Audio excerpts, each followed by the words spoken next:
yo creo en Jesucristo. Entonces le pregunto, ¿está igualando o superando el trabajo de Jesús? Y estoy seguro que usted me contestará, no, pastor, no lo estoy haciendo. Un momento. ¿No acaba de admitir que usted cree en Él? ¿Quién tiene la razón? ¿Usted o Él? Por supuesto, Él siempre tiene la razón. Los equivocados seremos siempre nosotros, pero hay algo extraordinario en esto. En una batalla, el abanderado se adelantó mucho al frente de su batallón, y uno de los soldados le dijo al sargento, «Sargento, el abanderado está muy adelante de nosotros. Debemos decirle que retroceda con la bandera». Y el sargento le dijo, «No, más bien animemos al batallón para que estemos justo atrás de la bandera». Lo que necesitamos hacer es tomar este versículo de Juan y no amoldarlo a nuestra experiencia, sino nuestra experiencia amoldarla a este versículo. ¿No le parece? Y en vez de desentendernos de este versículo, llenémonos de poder espiritual y hagamos lo que Dios quiere que hagamos, porque la mayoría de nosotros somos creyentes incrédulos. Lo que Jesús nos pide que hagamos superficialmente parece imposible. Por eso el mensaje de hoy lleva como título ¿Cómo hacer lo imposible? Lo imposible se vuelve posible cuando el Espíritu Santo mora en nosotros. Y quiero que veamos que de seguro podemos y debemos no solamente igualar, sino aún exceder las obras de Jesucristo si es que entendemos el ministerio del querido Espíritu Santo de Dios. Veamos los versos del 16 al 18 de Juan capítulo 12. Jesús dice, «Yo rogaré al Padre y os dará otro consolador». Note que en la Biblia la palabra consolador está con mayúscula, porque se refiere a otra persona, para que esté con vosotros para siempre, el Espíritu de verdad, al cual el mundo no puede recibir, porque no le ve ni le conoce. Pero vosotros le conocéis, porque mora con vosotros y estará en vosotros. No os dejaré huérfanos, vendré a vosotros. Cuando Jesús dijo vendré a vosotros, no está hablando de lo que nosotros llamamos la segunda venida de Jesucristo. Él está hablando de la venida del Espíritu Santo a nuestras vidas.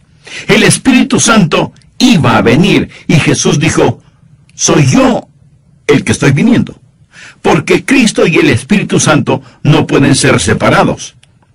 La mejor definición que sé del Espíritu Santo, o una buena definición, es Cristo en el cristiano. Él debe morar en el creyente. Note lo que dice el versículo, os daré otro consolador para que esté con vosotros para siempre, porque mora en vosotros y estará en vosotros. La palabra morar es una palabra interesante. Significa tomar residencia permanente. Ron Dunn, que ya está en el cielo, fue uno de mis queridos amigos y uno de los mejores predicadores que he conocido. Él solía decir algo que yo frecuentemente lo cito. Él decía, nuestro corazón no es un hotel con la hora de salida a las 12 del día, el día domingo. Cuando el Espíritu Santo viene, no solo viene a vivir con nosotros, sino también a morar en nosotros. Jesús también dijo, no os dejaré huérfanos, vendré a vosotros. En otras palabras, dice que no vamos a ser como huérfanos, o sea, como niños cuyos padres se han muerto. Usted no va a ser como un niño de la calle, y la promesa de Jesús es que Él vendrá para morar con nosotros permanentemente. Ahora, cuando Jesús dijo, el que cree en mí, las obras que yo hago, Él las hará también, y aún mayores hará. Esa promesa es posible solo con la venida del Espíritu Santo de Dios. Hoy vamos a aprender 4 cosas sobre por qué vino el Espíritu Santo y por qué nosotros debemos no solo igualar, sino exceder los trabajos del Señor Jesucristo. Bien, ¿por qué vino el Espíritu Santo? Primero, para producir las obras de Jesús. Es el Espíritu Santo de Dios que produce las obras de Jesús. Vean lo que dice Juan 14:16. Y yo rogaré al Padre y os dará otro consolador para que esté con vosotros para siempre. El énfasis está en la frase otro consolador. En el idioma griego hay dos palabras para otro. La una palabra significa otro de una clase diferente. Y la otra palabra significa otro de la misma clase. Hagamos un breve paréntesis aquí y hablemos de transportación. Supongamos que usted tiene un caballo y un buen día dice, voy a conseguir otra forma de transporte. Me voy a comprar una bicicleta. Así que usted utiliza la palabra otra para referirse a otra forma de transporte. Pero la palabra que Jesús utilizó en este pasaje hace referencia a otro de la misma clase. Cuando usted dice, me voy a comprar otra bicicleta, tal vez la adquiera más grande o más fuerte o con más innovaciones técnicas, pero será otra bicicleta, otra de la misma clase. Cuando Jesús dijo otro consolador, no dijo que sería un consolador de una clase diferente. En realidad él dijo, ustedes van a recibir a alguien exactamente como yo. Por eso es que el verso 18 dice, no os dejaré huérfanos, vendré a vosotros. Así que cuando el Espíritu Santo viene, ¿quién viene? ¿Jesús o el Espíritu Santo?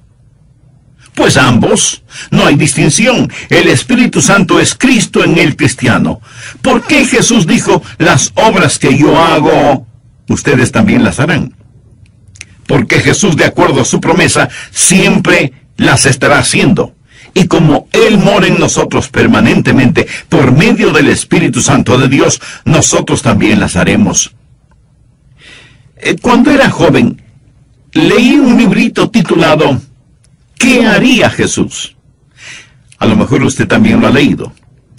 Y los que no lo han leído preguntarán, ¿de qué trata ese librito? Bien, se trata de que un día un grupo de personas se pusieron a pensar, ¿qué haría Jesús frente a determinadas situaciones cotidianas? Me gusta la intención de la pregunta, y en un sentido, todos deberíamos hacernos la misma pregunta, pero real y filosóficamente, si lo piensa bien, hay algunos problemas con esa pregunta. En primer lugar, implica que nosotros sabemos lo que haría Jesús, y Él nos puede sorprender. Jesús siempre sorprendía a la gente. No piense que usted puede saber y determinar lo que haría Jesús.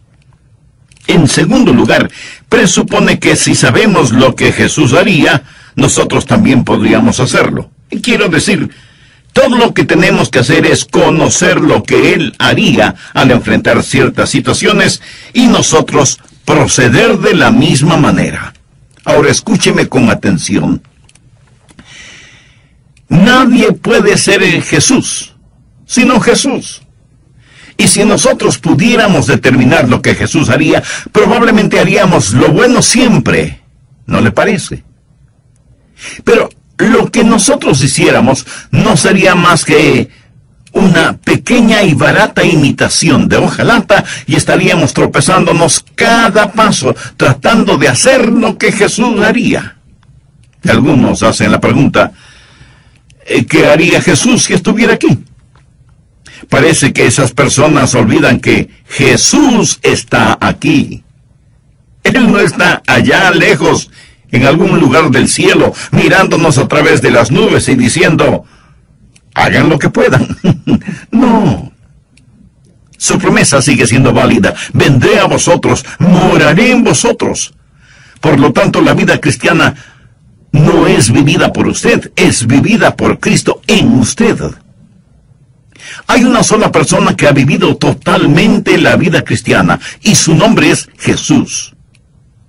Y si usted vive plenamente la vida cristiana, no se sienta orgulloso de eso, porque no es que usted la esté viviendo, sino que Jesucristo, quien mora en usted, vive la vida cristiana en su vida. Ese es el secreto.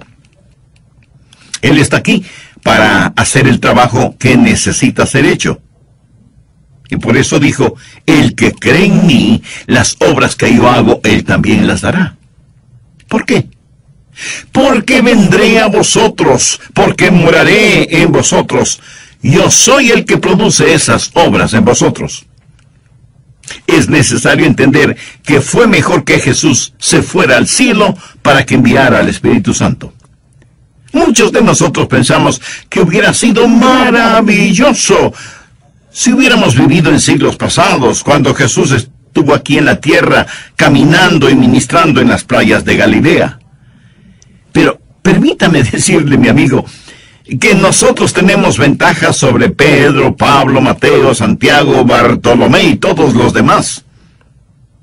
Tal vez intelectualmente no lo creemos así, pero es la verdad, y se lo voy a probar.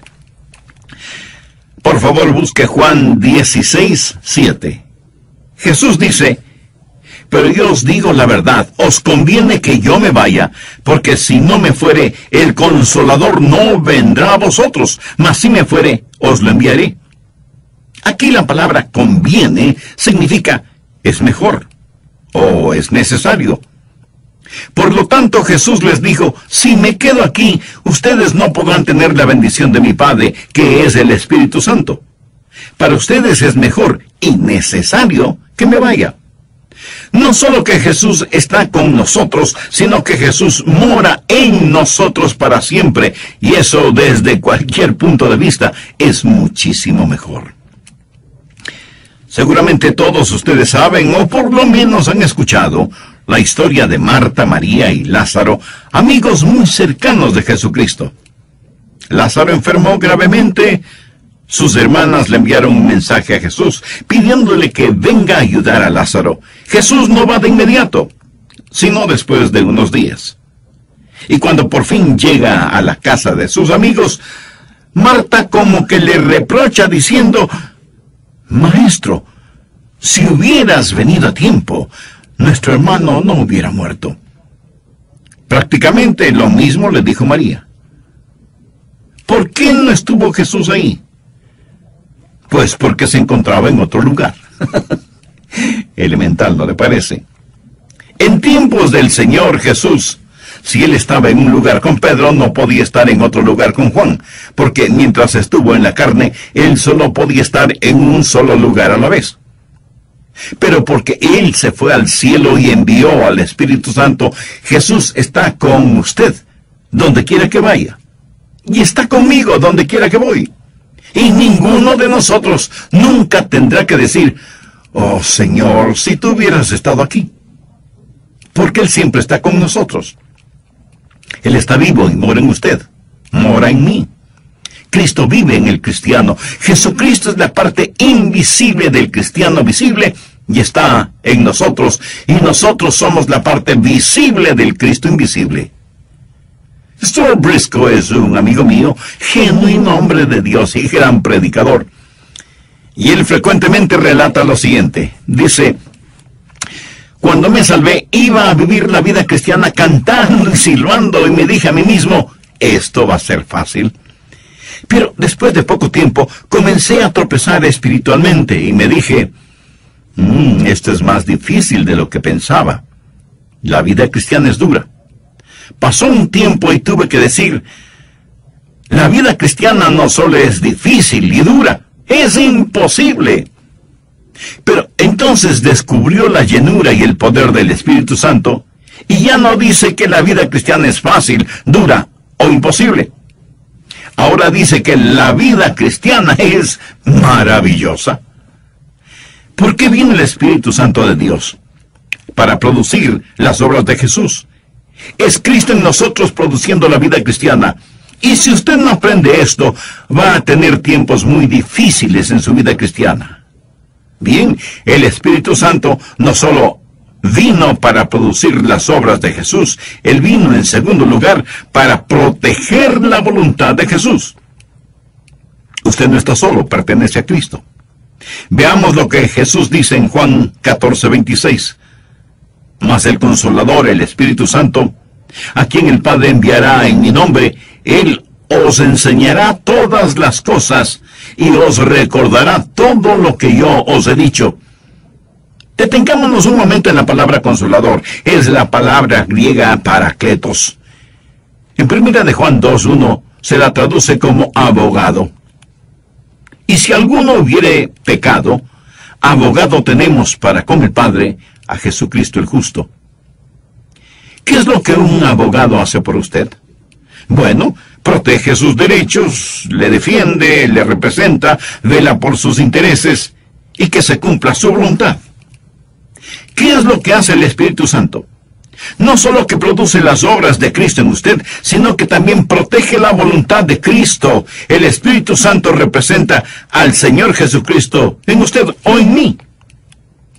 En el Antiguo Testamento, las familias vivían juntas como tribus y tenían un paracleto, o sea, un abogado quien durante los problemas tribales defendía la causa de la familia a la que representaba, defendía el honor de la familia y defendía los intereses de la familia.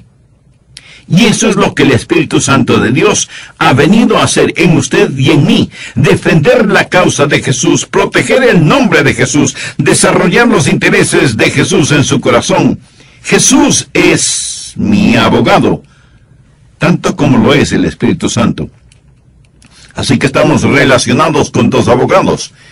El Espíritu Santo de Dios es el abogado que vive en mí para proteger los derechos, los privilegios y la voluntad del Señor Jesucristo en mí. Jesús es mi abogado para proteger mis derechos delante del trono.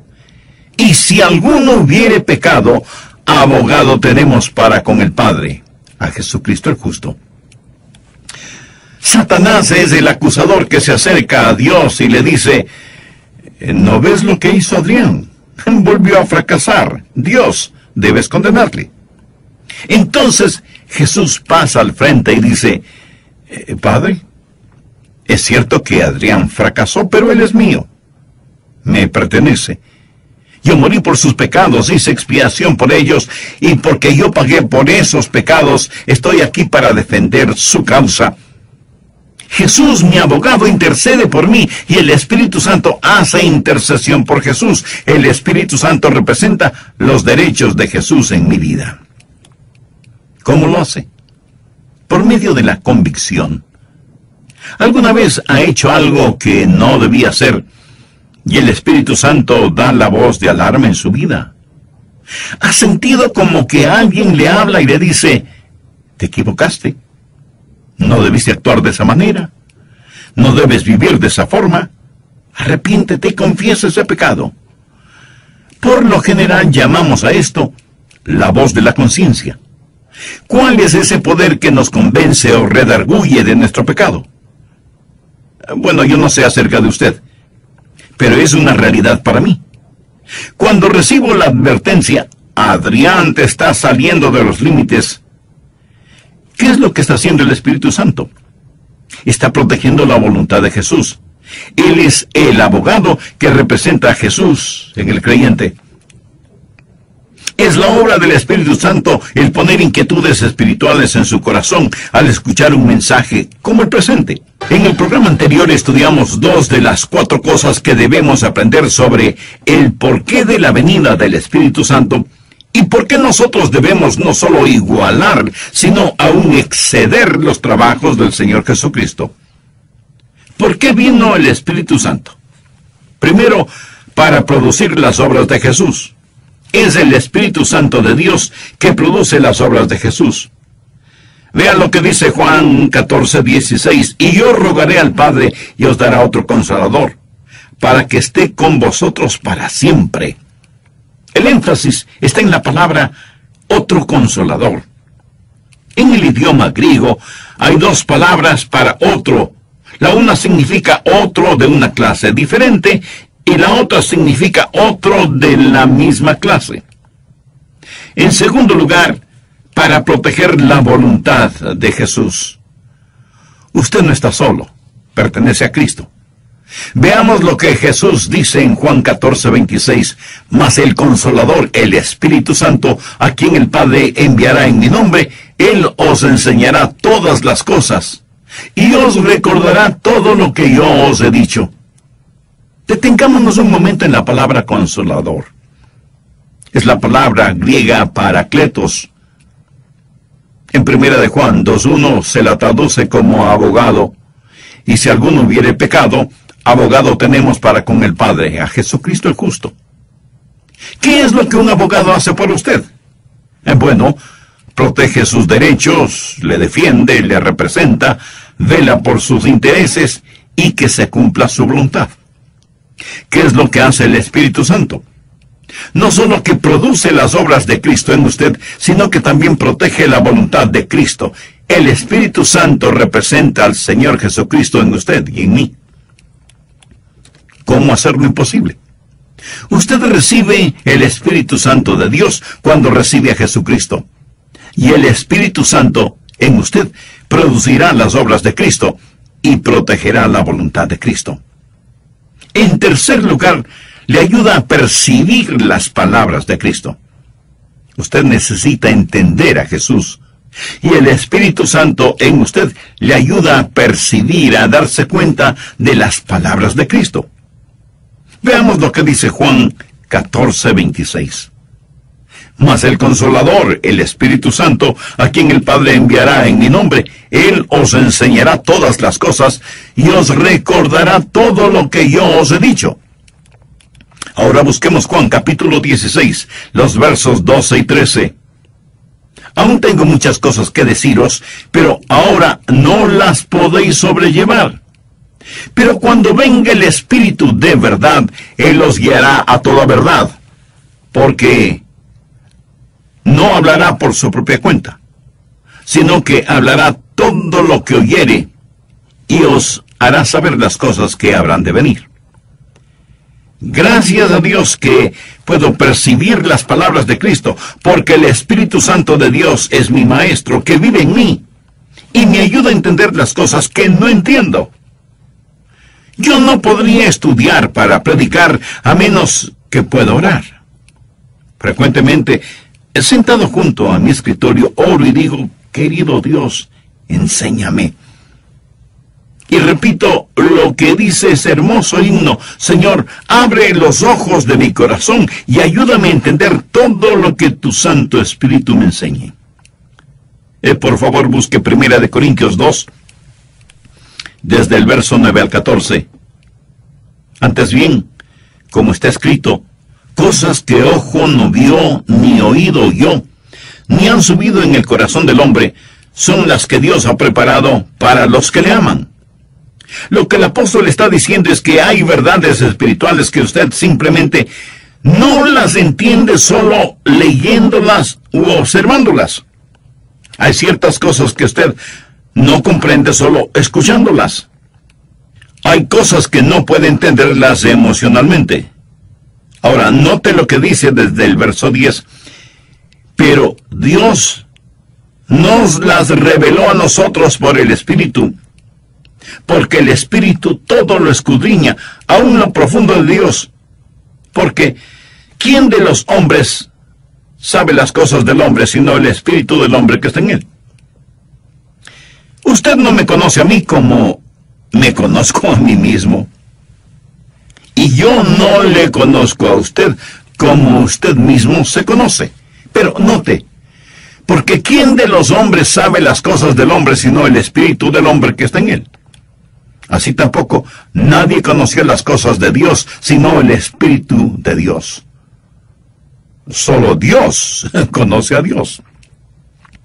Y nosotros no hemos recibido el Espíritu del mundo, sino el Espíritu que proviene de Dios, para que sepamos lo que Dios nos ha concedido. Supongamos que yo pudiera poner mi espíritu dentro de usted. Entonces usted me entendería a la perfección, ¿verdad? Lo que Dios ha hecho es tomar su Santo Espíritu y ponerlo dentro de nosotros, y por eso podemos conocer a Dios. Y nosotros no hemos recibido el Espíritu del mundo, sino el Espíritu que proviene de Dios, para que sepamos lo que Dios nos ha concedido, lo cual también hablamos, no con palabras enseñadas por sabiduría humana, sino con las que enseña el Espíritu, acomodando lo espiritual a lo espiritual. Pero el hombre natural no percibe las cosas que son del Espíritu de Dios, porque para él son locura, y no las puede entender, porque se han de discernir espiritualmente. Es muy difícil que el hombre natural pueda entender las cosas del Espíritu de Dios, a menos que sea guiado por el Espíritu Santo de Dios. Creo que sería más fácil que un perro aprendiera ópera. Así, el trabajo del Espíritu Santo es producir las obras de Cristo, proteger la voluntad de Cristo y percibir las palabras de Cristo. Entonces sabemos que la única manera de conocer y verdaderamente entender todas estas cosas es teniendo el Espíritu Santo de Dios en nosotros. Esto es importantísimo. Esa es la razón por la cual Jesús se vuelve íntimo y precioso para nosotros. Sabemos cosas que el mundo no puede saberlas porque tenemos en nosotros la presencia del querido Espíritu Santo de Dios. Así que podemos hacer lo imposible por medio del Espíritu Santo, quien produce las obras, protege la voluntad y nos capacita para percibir las palabras de Cristo. Pero en cuarto lugar, promociona la adoración a Jesús. En Juan 16:14 leemos, Él me glorificará, porque tomará de lo mío y os lo hará saber. ¿Qué es lo que el Espíritu Santo de Dios hace en mí? Glorifica al Señor Jesucristo. ¿Cuál es la marca de una persona llena del Espíritu? Que hable en lenguas, realice milagros o pueda revelar misterios divinos. Con respecto a las opiniones diferentes a las mías en este asunto, debo decir que la genuina marca de una persona llena del Espíritu Santo de Dios es que siempre glorifica a Jesucristo. El ministerio del Espíritu Santo es glorificar a Cristo. Ahora, permítame darle una palabra de advertencia. Cuídese de cualquier movimiento religioso que tiene al Espíritu Santo como la figura principal. Y con esto no estoy denigrando el ministerio del Espíritu Santo, porque, como ya lo he dicho, Él es Cristo en el creyente. Pero algunos ministerios de alguna manera parecen...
Querido Dios, lléname con tu Santo Espíritu.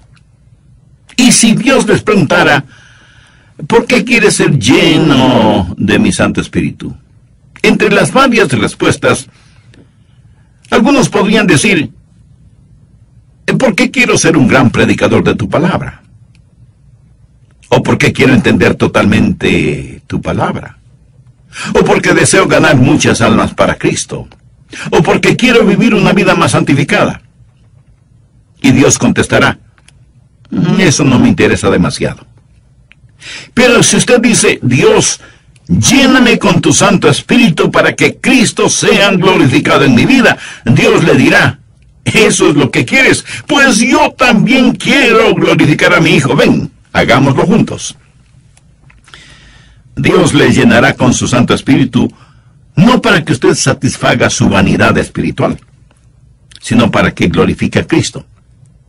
Y en el proceso a lo mejor usted llegue a ser un gran predicador de la palabra, o se vuelva un dedicado erudito bíblico, o un incansable ganador de almas, y viva una vida totalmente santificada. Pero verá, todas estas cosas son subproductos de lo principal. ¿Qué es lo principal? La gloria del Señor Jesucristo. Para eso vino el Espíritu Santo. Sería bueno que usted subraye en su Biblia Juan 16:13. Pero cuando venga el Espíritu de verdad, Él os guiará a toda verdad, porque no hablará por su propia cuenta, sino que hablará todo lo que oyere y os hará saber las cosas que habrán de venir. El Espíritu Santo vino para enseñarnos todas las cosas relativas a Jesús, para enseñarnos a glorificar a Jesús, mas no para que glorifiquemos al Espíritu Santo. Así es como nuestro Señor quiere que nosotros hagamos las obras que Él hizo, e incluso las superemos.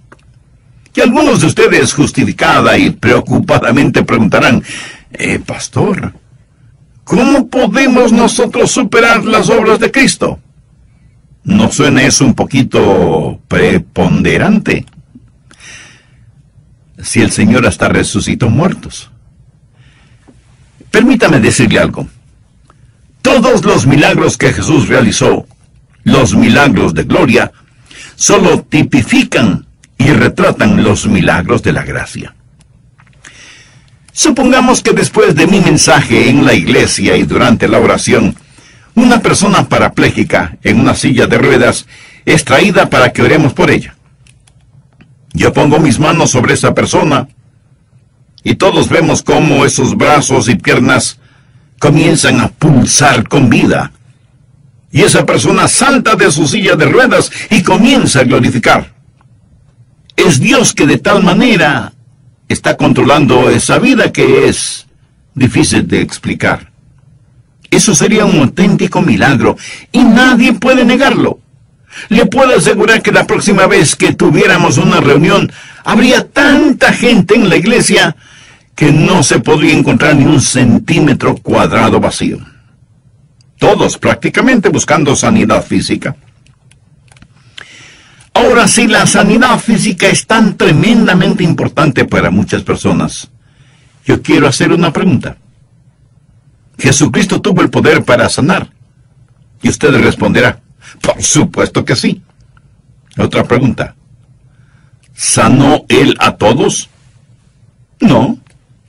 Incluso muchas veces, después de sanar a alguien, Jesús le pedía que no lo contara a nadie. Junto al estanque de Betesda había muchos enfermos. Jesús sanó solo a un hombre. No sanó a todos los enfermos que estaban en ese lugar. Pero en estos días tenemos un mundo lleno de traficantes de milagros que quieren que todos los enfermos físicos sean sanados y ponen tremendo énfasis en la salud física. Déjeme compartir con usted lo que sucedió en...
El joven insistió, pastor, piénselo.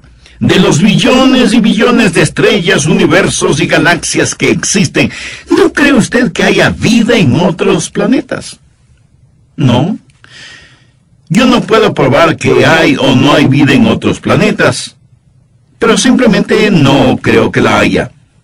Y el estudiante, creyendo que había acorralado teológica y racionalmente a su pastor, le dijo: entonces, pastor, ¿podría decirme por qué Dios se dio el trabajo de crearlo todo? Y el pastor le contestó: hijo, ¿cuál trabajo? ¿Cuál trabajo? Él solo habló y todo existió. Me encanta esa respuesta. Lo vacío se llenó. Y como lo dijo el salmista, los cielos cuentan la gloria de Dios y el firmamento anuncia la obra de sus manos. Escúcheme, la única vez que Dios enfrentó un problema fue cuando Jesús murió en la cruz entre agonía y sangre. Murió para salvar a los pecadores. Y eso, mi amigo, es el mayor de los milagros.